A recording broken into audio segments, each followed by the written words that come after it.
आकाशवाणी मुंबई कौस्तुभ पटाईत प्रादेशिक बातम्या देत आहे. ठळक बातम्या.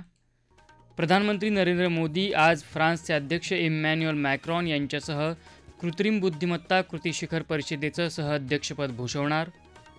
भारत ऊर्जा सप्ताहाचं प्रधानमंत्र्यांच्या हस्ते दूरस्थ पद्धतीनं उद्घाटन. राज्यात दिव्यांग व्यक्तींच्या कल्याण आणि सक्षमीकरणाकरता जिल्हा वार्षिक योजनेत 1% निधी राखीव ठेवण्यात येणार. 38व्या राष्ट्रीय क्रीडा स्पर्धेत महाराष्ट्राला पदक तालिकेत दुसरं स्थान. आणि ज्येष्ठ साहित्यिक रारम बोराडे यांचं निधन. कृत्रिम बुद्धिमत्तेच्या वापरातून नवसंशोधन आणि त्याचं नियमन यावर जागतिक पातळीवर चर्चा करण्याची गरज प्रधानमंत्री नरेंद्र मोदी यांनी व्यक्त केली. पॅरिसमध्ये आयोजित कृत्रिम बुद्धिमत्ता कृती शिखर परिषदेत सहअध्यक्षपदावरून ते बोलत होते. कृत्रिम बुद्धिमत्तेचे चांगले उपयोग खूप आहेत, मात्र त्याचवेळी त्यातून होणाऱ्या दुजाभावावर लक्ष देण्याची गरज त्यांनी व्यक्त केली. फ्रान्सचे अध्यक्ष इमॅन्युअल मॅक्रॉन या परिषदेत अध्यक्ष आहेत. या दौऱ्यात प्रधानमंत्री मोदी भारत-फ्रान्स द्विपक्षीय संबंध मजबूत करण्याच्या उद्देशानं फ्रान्सच्या अध्यक्षांबरोबर चर्चा करणार आहेत. फ्रान्समधल्या ऐतिहासिक मार्सेली शहराला प्रधानमंत्री भेट देणार असून तिथल्या पहिल्या भारतीय वाणिज्य दूतावासाचं उद्घाटन त्यांच्या हस्ते होणार आहे. त्याशिवाय उभय देशांचा संयुक्त प्रकल्प असलेल्या थर्मोन्यूक्लिअर एक्सपेरिमेंटल रिॲक्टर प्रकल्पाला ते भेट देतील. तसंच पहिल्या आणि दुसऱ्या महायुद्धात धारातीर्थी पडलेल्या भारतीय सैनिकांना मजारग्यूज युद्ध स्मशानभूमीत श्रद्धांजली अर्पण करतील. फ्रान्सचा दौरा आटोपून प्रधानमंत्री बुधवारी 2 दिवसांच्या अमेरिका दौऱ्यावर रवाना होणार आहेत. देशाची सौर ऊर्जा निर्मिती क्षमता 32 पटीनं तसंच जीवाश्मेतर इंधन निर्मिती क्षमता 30 पट वाढल्याचं प्रधानमंत्री नरेंद्र मोदी यांनी सांगितलं. द्वारका इथं आजपासून सुरू झालेल्या भारत ऊर्जा सप्ताहाचं प्रधानमंत्र्यांनी आज दूरदृश्य प्रणालीद्वारे उद्घाटन केलं. त्यावेळी ते बोलत होते. पॅरिस G20 कराराचं उद्दिष्ट साध्य करणारा भारत पहिला देश असल्याचंही ते म्हणाले. गेल्या दशकभरात भारताच्या अर्थव्यवस्थेनं 10व्या स्थानावरून 5व्या स्थानावर झेप घेतली असंही प्रधानमंत्री म्हणाले. जगभरातले देश भारताचा गौरव करत असल्याचं प्रधानमंत्री मोदी म्हणाले. दुनिया का हर एक्सपर्ट आज कह रहा है कि 21st सेंचुरी भारत की सेंचुरी है. भारत अपनी ही नहीं दुनिया की ग्रोथ को भी ड्राइव कर रहा है और इसमें हमारे एनर्जी सेक्टर की बहुत बड़ी भूमिका है. सायबर गुन्हेगारीला आळा घालण्यासाठी केंद्र सरकार चौफेर प्रयत्न करत असल्याचं केंद्रीय गृहमंत्री अमित शहा यांनी आज सांगितलं. नवी दिल्ली इथं सायबर सुरक्षा आणि सायबर गुन्हे या विषयावर गृहमंत्रालयाच्या संसदीय सल्लागार समितीच्या बैठकीत ते बोलत होते. सायबर गुन्ह्यांनी भौगोलिक सीमा पुसून टाकल्या असून त्यांना आळा घालण्यासाठी केंद्र सरकार अभिसरण, समन्वय, संवाद आणि क्षमता यांच्यावर भर देत असल्याचं शहा यावेळी म्हणाले. सायबर गुन्हे रोखण्यासाठीच्या हेल्पलाईन क्रमांक 1930 या क्रमांकाविषयी जनजागृती करण्याचं आवाहन त्यांनी यावेळी समितीच्या सदस्यांना केलं.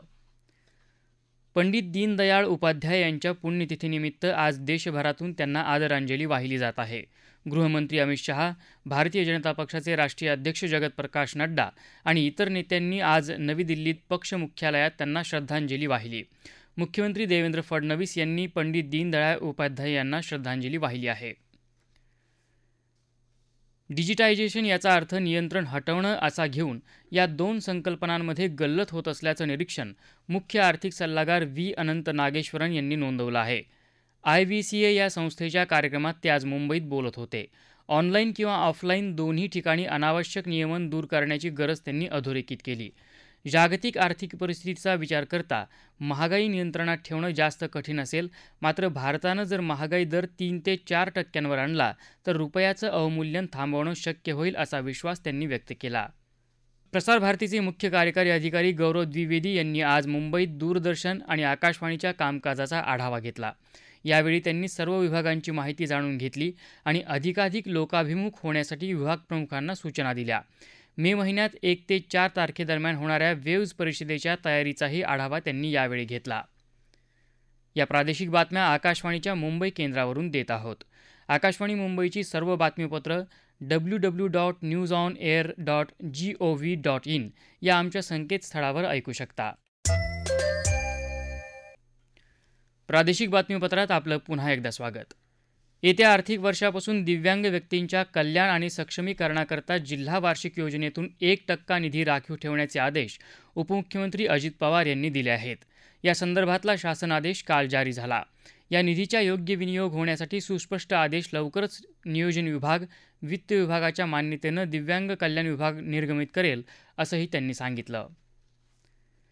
महाराष्ट्रात राज्य माध्यमिक आणि उच्च माध्यमिक शिक्षण मंडळाच्या वतीनं घेण्यात येणाऱ्या इयत्ता 12वीच्या परीक्षेला आजपासून राज्यभरात सुरुवात झाली.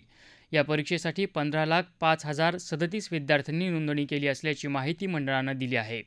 राज्यभरात 3,373 मुख्य केंद्रावर परीक्षा होणार आहे. परीक्षा काळात संभाव्य गैरप्रकारांना आळा बसावा या दृष्टीनं मंडळानं 271 भरारी पथकांची नेमणूक केली आहे. परीक्षेदरम्यान कॉपीमुक्त अभियान राबवण्यात येणार आहे. या अंतर्गत संवेदनशील परीक्षा केंद्रावर ड्रोन कॅमेऱ्यानं निगराणी ठेवली आहे. राज्य विधिमंडळात प्रथमच निवडून आलेल्या सदस्यांसाठी नवी दिल्लीत संसद परिसरात विधिमंडळ कार्यपद्धती प्रशिक्षण कार्यक्रमाचं आयोजन करण्यात आलं आहे. या कार्यक्रमाचं उद्घाटन काल लोकसभेचे सभापती ओम बिर्ला यांच्या हस्ते झालं. राज्य विधिमंडळाच्या सदस्यांनी शून्य तास, प्रश्नोत्तर तास यासारख्या संसदीय प्रक्रिया प्रभावीपणे वापराव्यात आणि सभागृहात सक्रिय सहभाग घ्यावा असं आवाहन बिर्ला यांनी यावेळी केलं. या प्रशिक्षणाचा समारोप आज महाराष्ट्र विधान परिषदेच्या उपसभापती डॉक्टर नीलम गोऱ्हे यांच्या उपस्थितीत होणार आहे. सोयाबीन खरेदीसाठी केंद्र सरकारनं कोणतीही मुदतवाढ दिलेली नसल्याचं राज्याच्या पणन विभागानं स्पष्ट केलं आहे. महाराष्ट्रात हमीभावानं सोयाबीन खरेदीसाठी आधी 13 जानेवारीपर्यंत मुदत होती. ती संपल्यानंतर केंद्र शासनानं 24 दिवसांची म्हणजे दिनांक 6 फेब्रुवारीपर्यंत मुदतवाढ दिली होती. मात्र महाराष्ट्रात सोयाबीन खरेदीला मुदतवाढ दिल्याचं वृत्त काही माध्यमांमधून देण्यात आलं होतं. त्यावर 6 फेब्रुवारीनंतर कोणतीही मुदतवाढ दिलेली नाही असं पणन विभागानं स्पष्ट केलं आहे. उत्तराखंडमध्ये सुरू असलेल्या 38व्या राष्ट्रीय क्रीडा स्पर्धेत महाराष्ट्रानं पदक तालिकेत दुसरं स्थान पटकावलं आहे. महाराष्ट्राकडे सध्या सर्वाधिक 129 पदकं असून यात 33 सुवर्ण, 48 रौप्य आणि 48 कांस्य पदकांचा समावेश आहे. सेनादल संघानं 49 सुवर्ण पदकांसह पहिल्या स्थानावर, तर कर्नाटक 32 सुवर्ण पदकांसह तिसऱ्या स्थानावर आहे. ज्येष्ठ साहित्यिक प्राचार्य रारम बोराडे यांचं आज छत्रपती संभाजीनगर इथं वार्धक्यानं निधन झालं. ते 85 वर्षांचे होते. त्यांच्यावर गेले काही दिवस रुग्णालयात उपचार सुरू होते. छत्रपती संभाजीनगर जिल्ह्यात वैजापूर इथल्या महाविद्यालयात प्राध्यापक आणि नंतर परभणी इथल्या शिवाजी महाविद्यालयात प्राचार्यपदाची जबाबदारी सांभाळणारे बोराडे यांचा पेरणी हा पहिला कथासंग्रह 1962 साली पुण्याच्या कॉन्टिनेंटल प्रकाशनानं प्रसिद्ध केला होता. त्यांची पाचोळा ही कादंबरी विशेष गाजली. याशिवाय तलफ, बुरुज यासारख्या अत्यंत वेगळ्या धाटणीच्या कथाही त्यांनी लिहिल्या होत्या. ग्रामीण भागातल्या गरीब सर्वसामान्य माणसाला त्यांनी आपल्या कथांमधून जिवंत केलं. त्यांच्या कथांमधली पात्रं ठसठशीतपणे वाचकांच्या समोर येतात. त्यांच्या कादंबऱ्यांवरचे चित्रपटही प्रसिद्ध झाले आहेत. महाराष्ट्र राज्य साहित्य आणि संस्कृती मंडळाचं अध्यक्षपदही त्यांनी भूषवलं होतं. पाचोळा या कादंबरीसाठी तसंच मळणी या कथासंग्रहासाठी राज्य शासनाचा उत्कृष्ट वाङ्मय निर्मितीचा पुरस्कार देऊन त्यांना गौरवण्यात आलं होतं. गेल्या आठवड्यात राज्य शासनानं विंदा करंदीकर जीवन गौरव पुरस्कारही बोराडे यांना जाहीर केला होता. बोराडे यांच्या पार्थिव देहावर आज संध्याकाळी छत्रपती संभाजीनगर इथं अंत्यसंस्कार होणार आहेत. बोराडे यांच्या निधनाबद्दल मुख्यमंत्री देवेंद्र फडणवीस, उपमुख्यमंत्री अजित पवार आणि एकनाथ शिंदे यांनी शोक व्यक्त केला आहे. ग्रामीण साहित्य चळवळीचा बिनीचा शिलेदार हरपला असं मुख्यमंत्री देवेंद्र फडणवीस म्हणाले. बोराडे यांच्या निधनानं सिद्धहस्त लेखक आणि प्रतिभावान साहित्यिक हरपल्याची भावना उपमुख्यमंत्री अजित पवार यांनी व्यक्त केली.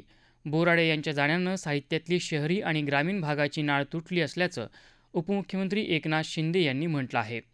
रारम बोराडे यांच्या निधनानं मराठी साहित्याची मोठी हानी झाली असल्याचं मराठी भाषा आणि उद्योग मंत्री उदय सामंत यांनी म्हटलं आहे. ठळक बातम्या पुन्हा एकदा. प्रधानमंत्री नरेंद्र मोदी आज फ्रान्सचे अध्यक्ष इमॅन्युएल मॅक्रॉन यांच्यासह कृत्रिम बुद्धिमत्ता कृती शिखर परिषदेचं सहअध्यक्षपद भूषवणार. भारत ऊर्जा सप्ताहाचं प्रधानमंत्र्यांच्या हस्ते दूरस्थ पद्धतीनं उद्घाटन. राज्यात दिव्यांग व्यक्तींच्या कल्याण आणि सक्षमीकरणाकरता जिल्हा वार्षिक योजनेत 1% निधी राखीव ठेवण्यात येणार. 38व्या राष्ट्रीय क्रीडा स्पर्धेत महाराष्ट्राला पदक तालिकेत दुसरं स्थान आणि ज्येष्ठ साहित्यिक रारम बोराडे यांचं निधन.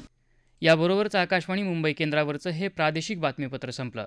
आकाशवाणी मुंबईचं पुढचं बातमीपत्र ऐकूया संध्याकाळी 5 वाजता. नमस्कार.